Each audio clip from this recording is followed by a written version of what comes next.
गोला तनी हेरा से अभिनंदन बार वो लोग के अपना कार्यक्रम जना के नाम है खूटा ठोक के।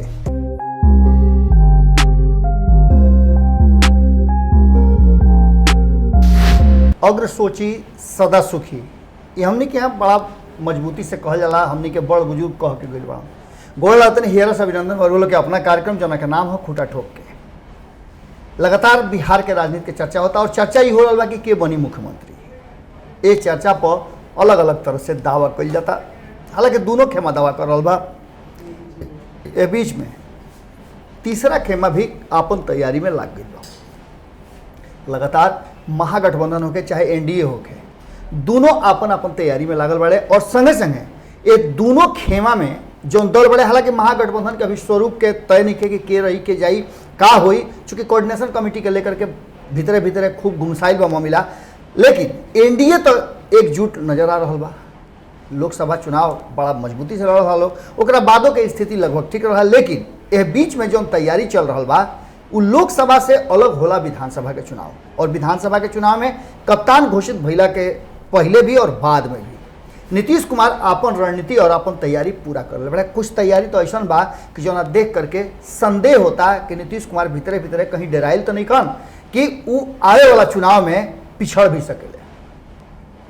ये बात रुआ अजब लागत हुई, लेकिन चुनाव में रउए लोग के मत देवे के बाद और जनता के चुप्पी बड़ा अजब होला। का फैसला कर दी कहल मुश्किल होला।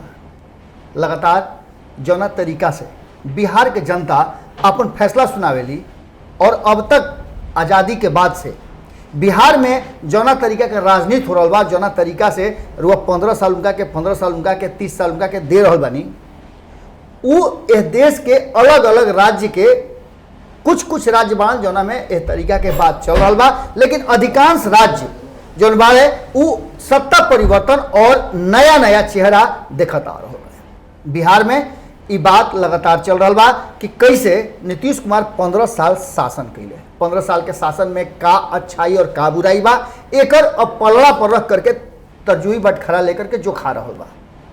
ये जोखा जोखी में नीतीश कुमार कहीं ना कहीं अपन तैयारी बड़ा मजबूत कर रहा बड़े। जब से उनका के कप्तान बना हुआ तब से उनकर मजबूती और तैयारी दोनों भीतर भीतर खूब बढ़िया से हो रहा बा और हमनी के जो सूत्र बाड़े वो भीतर से निकाल करके बात रखत रहे। विधानसभा चुनाव के तैयारी के संगे संगे रुआ एगो बात समझ ली कि विधान परिषद में अपन शक्ति मजबूत करे के पीछे नीतीश कुमार के का कारण हो सकेला। नीतीश कुमार ये बात पक्का समझ गए बाड़े कि 2024 के चुनाव तक बिहार में रहल उनकर मजबूरी बा। एकरा पीछे बहुत सारा कारण बा। अगर नीतीश कुमार के बिहार के जनता एक बार फिर से सत्ता नहीं खे दे तब नीतीश कुमार का करी हैं, बेरोजगार हो जाइए। हालांकि अपना पार्टी के वो अध्यक्ष भी बावन, लेकिन नीतीश कुमार सत्ता और कुर्सी के साथ साथ अगर सत्ता में नहीं खन तो विपक्ष में भी उनका एक मजबूत कुर्सी चाहिए। ये बात के पुख्ता इंतजाम कर रहा बड़े। रुआ देखला होगा कि जो 5 गो एमएलसी आज से 3 दिन पहले, जबकि एमएलसी के 9 गो सीट जो बा तोना पर चुनाव के प्रक्रिया चलत रहा, ये बीच में कहीं ना कहीं जौना तरीका से नीतीश कुमार आरजेडी से 5 गो एमएलसी के अपना पार्टी में ज्वाइन करौले हा, ओकरा के देख करके सब लोग आश्चर्यचकित रहा कि आखिर वो बात काहे कर रहा बा। लेकिन एकरा पीछे के रणनीति बहुत बड़ा रहा। रणनीति बा कि नीतीश कुमार विधानसभा में अपना सीट के संख्या के आधार पर जब चाहता तो कूदी मार के नहीं जा सके, जब चाहता तो उन्हें जा सकता रहे। यानी कि महागठबंधन के साथ वो अपना नया पारी के शुरुआत 2015 में कैले रहा, लेकिन 2017 में अचानक से संख्या उनका लगे रहे जौना से दूसरा के संगे भी जा सकत रहन और भारतीय जनता पार्टी के साथ जा करके वो अपन सरकार कायम कर ले। अब एनडीए की सरकार चल रहा बा, लेकिन एकरा साथ साथ संख्या बल के आधार पर विधान परिषद में भारतीय जनता पार्टी उनका से लमहर और बड़ पार्टी रहा संख्या बल के आधार पर। और संख्या बल के आधार पर रहला के मतलब रहा कि कहीं ना कहीं वो भारतीय जनता पार्टी से कमजोर अपना के मानत रहे। हालांकि कमजोर तो उनकर विधान परिषद में कर दिले आरजेडी के लगे। अब स्थिति ये भी नहीं है कि विपक्ष के नेता के रूप में उनका मान्यता मिले। जो सीट से के आंकड़ा बा 75 सीट वाला विधान परिषद में अभी जो वर्तमान स्थिति बा ओकरा में रुआ पते रहा कि 29 गो सीट खाली रहला, 9 सीट पर चुनाव चल रहा बा। 12 सीट रुआ जानता नहीं कि राज्यपाल द्वारा मनोनीत करे के बाद जौन की विशेषाधिकार बा मुख्यमंत्री नीतीश कुमार के अभी वर्तमान समय में। एक साथ साथ 9 गो सीट जौन बा वो रोज ये भी जानता नहीं कि ओकरा पर चुनावी प्रक्रिया शुरू हो गई बा, नॉमिनेशन के बाद शुरू हो गई बा। ओकरा में के पार्टी के संख्या बल के आधार पर, विधायक के संख्या के आधार पर कितना मिली उस सब तय हो गई बा। 3 गो सीट जेडीयू के, 3 गो सीट आरजेडी के, 2 गो सीट बीजेपी के और 1 गो सीट कांग्रेस के खाता में गई बा। इस संख्या बल के आधार पर एगो चीज और बा कि शिक्षक और स्नातक के भी 8 गो सीट के चुनाव होखे वाला बा।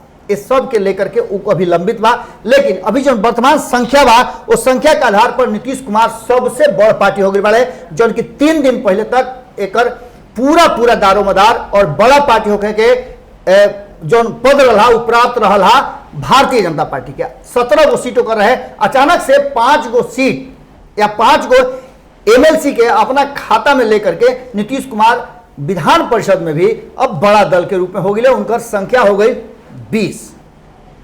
वह समझ सकता नहीं कि अगर 3 गो सीट उनका मिल जाता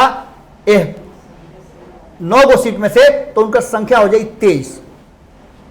2 गो सीट हालांकि मिल रहा होगा भारतीय जनता पार्टी के भी, लेकिन भारतीय जनता पार्टी मात्र 17 पर आकर के, माफ करब 19 पर आकर के अटक जाए।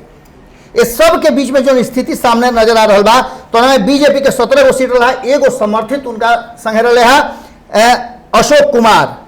9 गो सीट में से 2 गो सीट उनका मिली और उनका सीट की संख्या अब 20 को हो जाएगी। 19 को आपन और 1 गो समर्थित 20 को हो जाएगी। ए बीच में आरजेडी के सीट संख्या जो 5 गो घट गई, 3 गो अभी उनका लगे वर्तमान बा और 1 गो समर्थित बाड़े।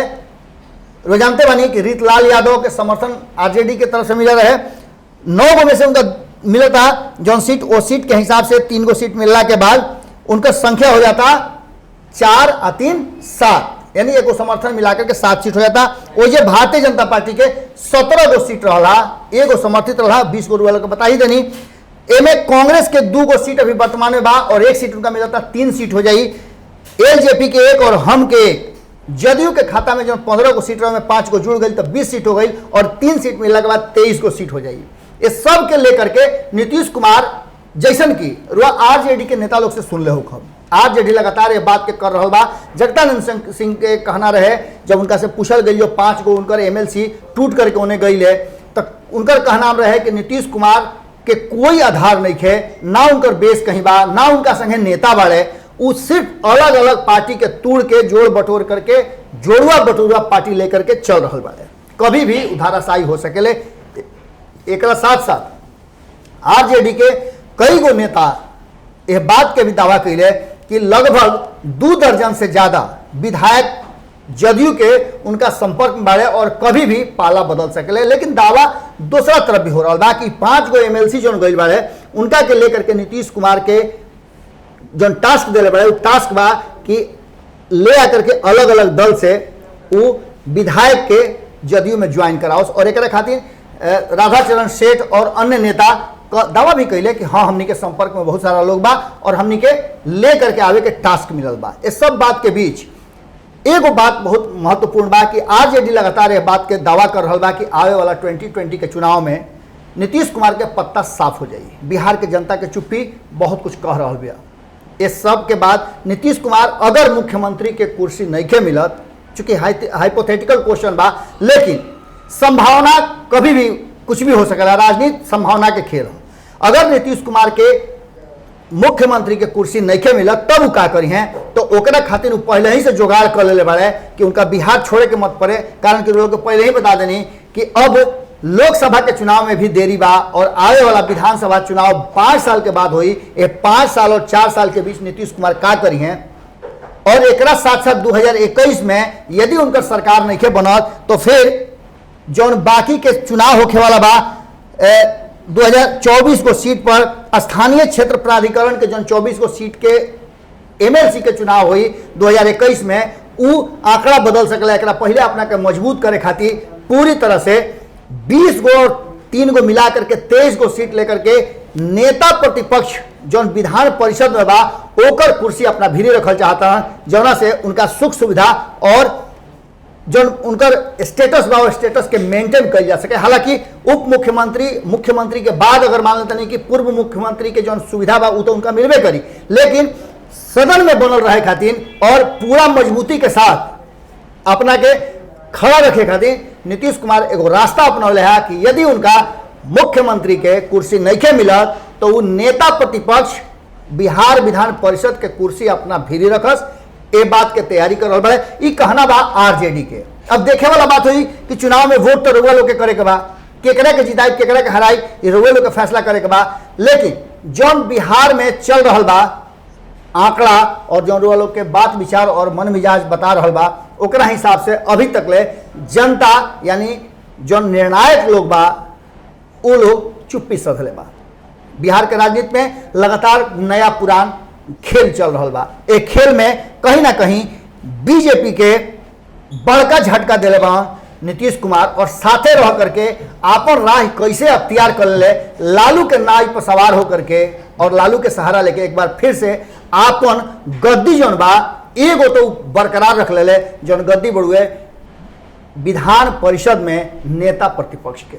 अगर वो मुख्यमंत्री ना रही हैं तो नेता प्रतिपक्ष बिहार विधान परिषद में रहे से उनका के कोई ना रोक सकेला। जुड़ल नहीं सब भारत लाइव के साथ। खबर के सिलसिला ऐसा कभी बंद ना होके, बस रोगल से निहोरा बा कि भारत लाइव के सब्सक्राइब करे वाला काम जारी रहे।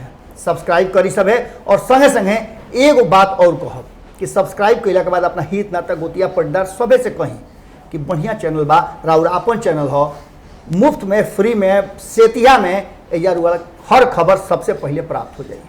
फिर काल भेंट हुई यही ठिया पर जना का नाम है खूटा ठोक के गोड़ लगा। बढ़ाएं अपना कदम सक्सेस की ओर शिखर करियर इंस्टीट्यूट के साथ। शिखर करियर इंस्टीट्यूट पूर्वी भारत में एकमात्र कोचिंग संस्थान जो एक्सक्लूसिवली है मेडिकल एंट्रेंस एग्जाम के लिए।